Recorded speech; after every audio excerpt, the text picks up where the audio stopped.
Hey guys, this is Patrick Freeman here in Chongqing, China. Today is March 3rd. The time is about 4:30 p.m. in the afternoon. This will be a short video today. I'll try to be as quick and concise as possible.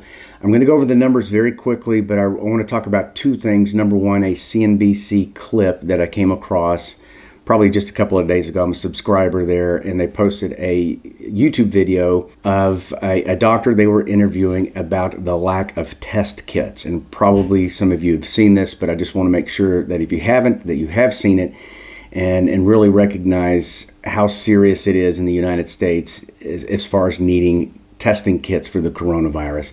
The second thing I want to talk about is a question that was posed in the comment section on my YouTube channel. It's been posted several times. Asking do I think that there will be a bank run in the United States? And we'll address that in a second. So having said that, let's jump into the numbers. This is from worldometers.info. I'll provide the link so you can check it out. But number of coronavirus cases, 90,932. Number of deaths, 3,119. Recovered, 48,174. Now, one of the linear graphs that I reference is this total number of cases, and recently I've been saying I'm cautiously optimistic because that graph looks like it's starting to level out, that line. Well, probably around the 26th, 27th, that number started to go back vertically, which concerns me, and I will tell you the reason why that's happening. It's because of the number of cases outside of China has dramatically increased. I mean, if you look at China here on this Excel spreadsheet, there's been 125 new cases as of yesterday reported, 32 deaths. Outside of China, South Korea, 477 cases, total cases 4,812. So it just continues to increase. It's just, I don't know, I call it the stealth virus. I mean, it just shows up in the middle of nowhere and then starts spreading like crazy.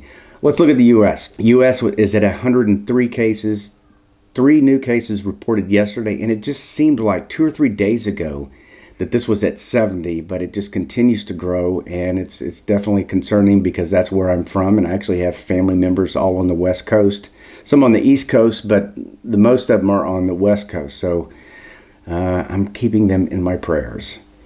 The reason why you're seeing less and less cases in China is because of the measures they've taken. And I have to give credit to the Chinese people for listening to the Chinese government about keeping themselves isolated and away from other individuals. And I think that is key. And I hope that other countries are going to start to implement measures that they can motivate people to stay indoors and protect themselves.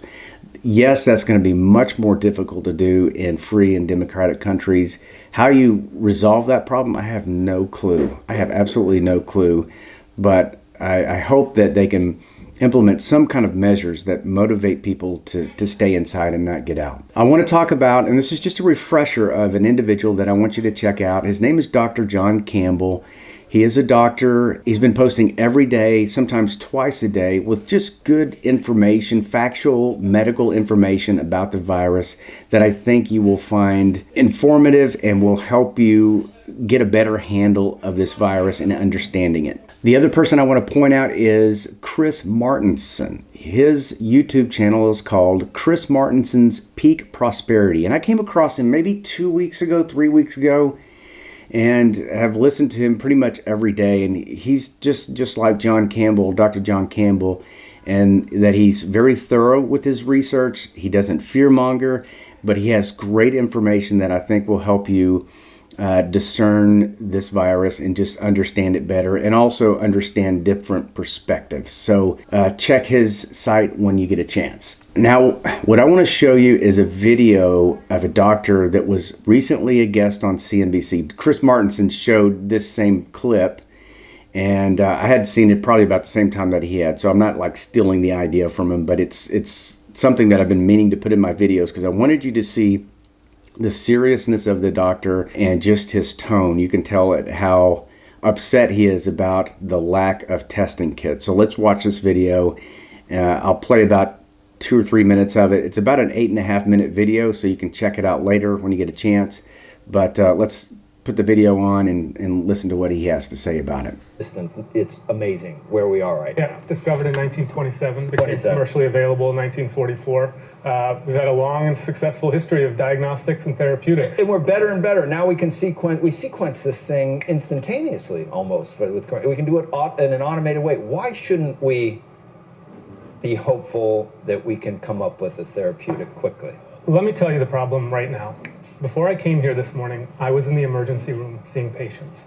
I still do not have a rapid diagnostic test available to me. Well, that's easy to do, is it not? Is it hard to manufacture? It is easy to do for some countries. What happened in the United States is that the CDC created a test, messed up a reagent, sent a test out to 50 states, and then said, "Oh, hold up, don't use it. Let us fix it." How quickly it's can now we get on March. track now, man? We hear that it's coming very soon, but I'm here to tell you right now, at one of the busiest hospitals in the country, I don't have it at my fingertips. I still have to call the Department of Health. I still have to make my case plead to test people. This is not good. We know that there are 88 cases in the United States. There are going to be hundreds by middle of the week. There's going to be thousands by next week. So and this is a testing issue. What do you do with people in the emergency room if you can't test them?